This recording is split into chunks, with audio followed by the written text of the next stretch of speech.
Hello everyone.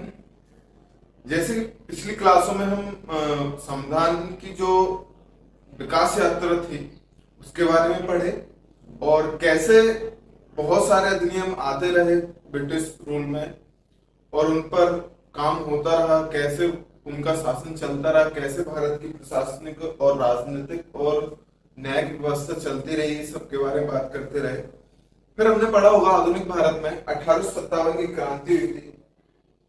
1857 की जो क्रांति हुई थी उसके बाद भारत में क्या संवैधानिक परिवर्तन हुए, क्या प्रशासनिक परिवर्तन हुए, इन सब के बारे में बात करेंगे। ऐसा कहते हैं कि 1857 की क्रांति ही एक ऐसी क्रांति थी जो भारत के आजादी में महत्वपूर्ण भूमिका निभाई।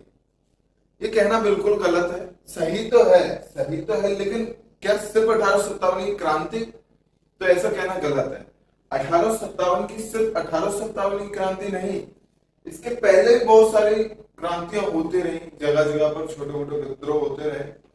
उनको उन सब ने 1857 की क्रांति की नींव रखी और 1857 की क्रांति बहुत बड़े स्तर पर पूरे भारत के लेवल पर हुई। लेकिन फिर भी 1857 की क्रांति भारत के हर एक कोने कोने तक अपनी आप नहीं पहुंचा पाई, इसलिए 1857 की क्रांति भी फेल हो गई थी। लेकिन 1857 की क्रांति ने ब्रिटिश सरकार जो थी ब्रिटेन में, उनके कानों में एक भनक पहुंचा दी कि ईस्ट इंडिया कंपनी जो पहले व्यापारिक थी, बाद में से 1833 के बाद 1833 और 53 के बाद से यहाँ पर प्रशासन सौंप दिया गया था, उसका शोषण कैसा हुआ, उस चीज का ब्रिटिश सरकार के कानों में खबर पहुंच चुकी थी।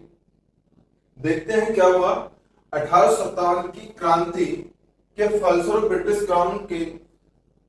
ब्रिटिश क्राउन ने भारत का शासन कंपनी के हाथों से ले लिया। ये क्वेश्चन आएगा कि भारत का शासन ब्रिटिश क्राउन ने, जो ब्रिटिश संसद थी जिसमें क्राउन बैठते थे, उनने कब अपने हाथों में ली, या कब ईस्ट इंडिया कंपनी का प्रशासन यहाँ से खत्म हो गया था, कब उनके हाथों में डायरेक्ट पहुंच गया था? 1857 की क्रांति के बाद। इस अधिनियम के तहत भारत में संवैधानिक व्यवस्था में महत्वपूर्ण परिवर्तन किए गए। क्या क्या परिवर्तन किए गए? कोर्ट ऑफ डायरेक्टर्स और कोर्ट ऑफ कंट्रोल को समाप्त कर दिया गया। जो दो कोर्ट बनाए थे, दो समितियां बनाई थी, एक था कोर्ट ऑफ डायरेक्टर, एक था कोर्ट ऑफ कंट्रोल, इन दोनों को समाप्त कर दिया गया।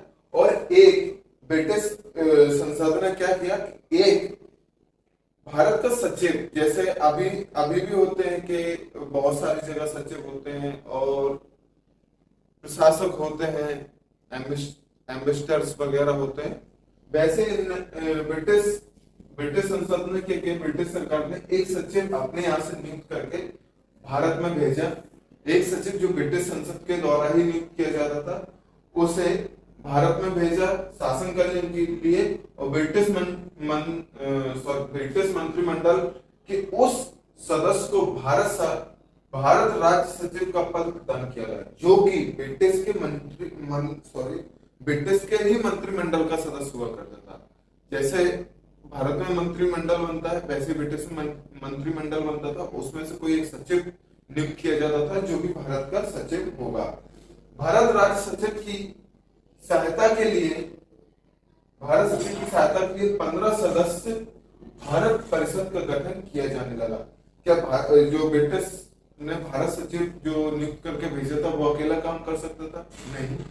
तो उसके लिए क्या किया, एक 15 सदस्यीय परिषद भी गठित की, जिसमें से जो भी सदस्य 15 सदस्य और वो सचिव जो हुआ करते थे, उनके जो वेतन और भत्ते हुआ करते थे, पगार उन्हें मिलती थी, वो भारत राजस्व से ही दिया जाता था। अब आगे जाके जो अधिनियम है, भारत शासन अधिनियम 1858, ये एक और क्रांति का रूप लेगा। इसके कारण एक और क्रांति उठेगी, क्योंकि भारत के जितने भी बुद्धिजीवी हुआ करते थे, जिन्होंने भारत की आजादी में या संविधान निर्माण में अपना सहयोग किया, तो उन्होंने ये देखा कि 1858 के अधिनियम के द्वारा जो वेतन और भत्ते यहाँ से दिया जाने लगा इनके सचिवों को और इनके मंत्रिमंडल को, जो कि ब्रिटिश हुआ करते थे, वो बहुत ज्यादा थे। इतने थे कि राजस्व का ज्यादातर हिस्सा तो इनकी ही सेवाओं में चला जाता था। इसलिए अगली क्रांति का कारण ये बनेगा जिसमें भारत में अलग ही सोच बन गई। अगला है, इस अधिनियम के तहत यह भी व्यवस्था की गई कि इन सदस्यों में से कम आधे ऐसे सदस्य होंगे जो भारत में 10 वर्ष तक सेवा दे चुके हों और नियुक्ति के समय उन्हें भारत में अधिक से अधिक 10 वर्ष हो गए हों। क्या हुआ था कि ये पात्रता रख दी इन्होंने, ये पात्रता, ये कंपल्सन रख दिया कि ये जो मंत्रिपरिषद है जो 15 सदस्यों का बनेगा राज्य सचिव के लिए, जो ब्रिटिश संसद के द्वारा नियुक्त किया जाएगा, उनमें जो 15 सदस्य हैं उनका कम से कम आधे सदस्य ऐसे होंगे जो या तो भारत में 10 साल तक अपनी सेवा दे चुके हैं। कैसे दे चुके हैं? एक गवर्नमेंट एम्प्लॉय की तरह, जैसे अभी होता है कि हाई कोर्ट का अगर आपको जज बनना है तो आपको एक्सपीरियंस मांगते हैं, 10 साल का एडवोकेट रहे हों हाई कोर्ट में या फिर किसी भी कोर्ट में एक जज के तौर पर रहे हो तभी मुख्य जज बन सकते हैं, चीफ जज बन सकते हैं। वैसे यहाँ पर व्यवस्था थी कि अगर आपको यहाँ पर सचिव बनना है, उनके सचिव के मंत्रिपरिषद में आना है तो कम से कम आपको 10 साल तक अपनी सेवा पहले दे चुके हो। ये इनकी आवश्यकताएं थी। अब आगे देखते हैं, भारतीय मामलों पर ब्रिटिश संसद का सीधा नियंत्रण स्थापित हो गया और मुगल सम्राट के पद को समाप्त कर दिया गया। ये वाला सबसे ज्यादा इंपोर्टेंट बात यही है। सबसे ज्यादा इंपोर्टेंट अगर कोई बात है तो इस अधिनियम में यह है कि क्वेश्चन सीधा पूछा जाता है, इसमें स्टार भी लगा देता हूं। क्वेश्चन सीधा पूछा जाता है कि किस अधिनियम के द्वारा ब्रिटिश या मुगल सम्राट जो हुआ करते थे उनके पद को समाप्त कर दिया गया। 1857 की क्रांति में क्या हुआ था कि जो जफर थे, मोहम्मद जफर थे, उन्हें वापस से राजा घोषित कर दिया था भारत के लोगों ने। तो देखा कि यहाँ पे अभी भी लोग, ब्रिटिश ने ये सोचा और देखा कि भारत की लोगों में अभी भी वो बात है कि हमारा राजा कौन होगा, मुगल का होगा कोई, क्योंकि उनमें किंगशिप की एक जो धारणा थी वो बरकरार थी। इसलिए 1858 के अधिनियम के द्वारा मुगल सम्राट के पद को यहाँ पर समाप्त कर दिया गया और बोल दिया गया कि अब कोई भी राजा नहीं होगा। इसके पहले सिंबॉलिक या नाम मात्र के राजा का नाम तो था ब्रिटिश में, भारत में, जो कि मुगल का था, ऐसा नाम तो था, लेकिन वो किसी काम का नहीं था, बस एक वेतन मिलता था उन्हें, उस वेतन पर वो जीते थे। यहाँ से पद तो खत्म कर ही दिया, साथ साथ इनके वेतन भत्ते और जो पेंशन वगैरह दिया जाते थे वो सब भी खत्म कर देंगे।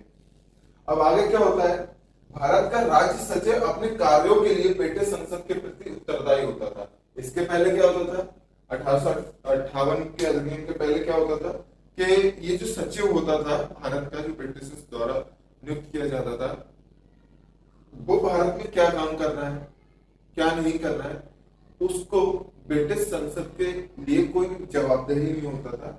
वो सिर्फ करता था, काम जो किया उसने किया, कोई दिक्कत नहीं होता है, प्रति उत्तरदायी होती है, उसके साथ जो भी काम करता है कोई दिक्कत नहीं है। अब लेकिन 1858 के अधिनियम के बाद जैसे अभी होता है कि जो मंत्रिपरिषद बनती है भारत की, वो लोकसभा के प्रति उत्तरदायी होती है। कैसे कि अगर मंत्रिपरिषद अगर कोई गलत निर्णय लेती है या फिर कुछ भी है तो उसे जवाब देना पड़ता है किसमें, लोकसभा में जाके। ऐसे ही यहाँ था। अब जो सचिव है वो भारत में कोई भी काम करेगा, कोई भी अधिनियम बनाएगा, उसे सीधा सा जवाब किसे देना होगा, ब्रिटिश की संसद को, ब्रिटिश सरकार को। अगला है, भारत के गवर्नर जनरल को वायसराय की उपाधि दी गई और वह क्राउन के सीधे प्रतिनिधि बन गया और भारत का प्रथम वायसराय लॉर्ड कैनिंग बना। ये भी एक क्वेश्चन इंपोर्टेंट है, पर भी स्टार लगा दो कि भारत का जो गवर्नर जनरल हुआ करता था वो वायसराय किस अधिनियम के द्वारा बना, तो वो कौन सा था, भारत शासन अधिनियम 1858। वो किसके सीधे नियंत्रण में हुआ करता था, ब्रिटिश क्राउन के नियंत्रण में होता था।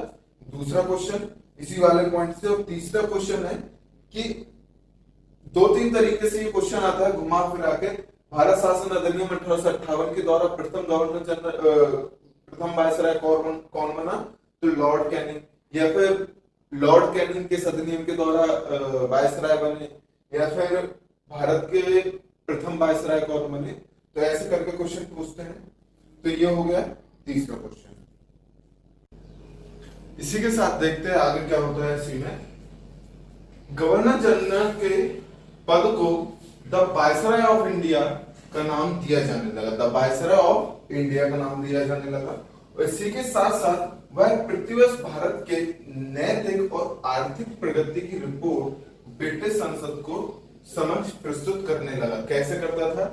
आपने देखा होगा, अभी भी करते हैं, हर साल इकोनॉमिक सर्वे आता है या फिर रिपोर्ट आती है, और बहुत सारे आयोग हैं भारत में जो प्रतिवर्ष अपनी रिपोर्ट उसके सामने रखता है, संसद के सामने रखता है। उसी प्रकार द वायसराय ऑफ इंडिया क्या करने लगा कि जो भारत के आर्थिक और नैतिक विकास की रिपोर्ट हुआ करती थी कि भारत में एक साल के अंदर क्या हुआ, क्या कैसी स्थिति रही भारत की, आर्थिक ले लो या फिर सामाजिक नैतिक, इस तरीके की जो रिपोर्ट हुआ करती थी वो ब्रिटिश संसद के सामने रखा करती थी और उस पर समीक्षा हुआ करती थी। और ये लोग थोड़ी बहुत आगे की क्या प्लानिंग होगी इसके बारे में चर्चा करते थे और देखते थे कि भारत की क्या स्थिति है, क्या भारत को और भारत से कुछ लिया जा सकता है, क्या भारत का और शोषण किया जा सकता है, या फिर ऐसा कहते हैं कि 1858 के बाद 1857 की क्रांति हुई और उसके बाद 1858 का जो अधिनियम आया,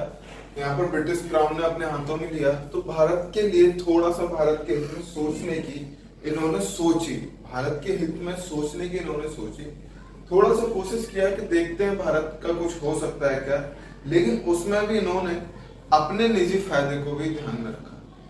तो ये कहना कि 1858 का एक्ट बहुत अच्छा एक्ट था अच्छा था, कुछ मायनों में अच्छा था, लेकिन क्या पूरी तरीके से अच्छा था? अगर पूरी तरीके से अच्छा होता तो केवल 1858 का अधिनियम इसी से पूरा भारत चलता रहता, व्यवस्था चलती रहती, लेकिन नहीं था। इसमें कुछ खामियां थी, जैसे जो वहां के सचिव हुआ करते थे, ठीक है सचिव वहां का है, काम तो अपने यहाँ कर रहा है, भारत के लिए काम कर रहा है, तो भारत के द्वारा ही सैलरी दी जाए, लेकिन अगर भारत के राजस्व से ही सैलरी दी जाएगी तो भारत से जो भी लिया जा रहा है ब्रिटिश सरकार के द्वारा, जो उनसे कर लिया जा रहा है, तो फिर वो कर किस काम के, वो कर आप क्यों ले रहे हैं? इस बात को लेकर आगे की और अधिनियम आएंगे और उनमें संशोधन किया जाएगा इस अधिनियम में। इसके आगे और भी अधिनियम आएंगे, उनमें संशोधित होके आएंगे।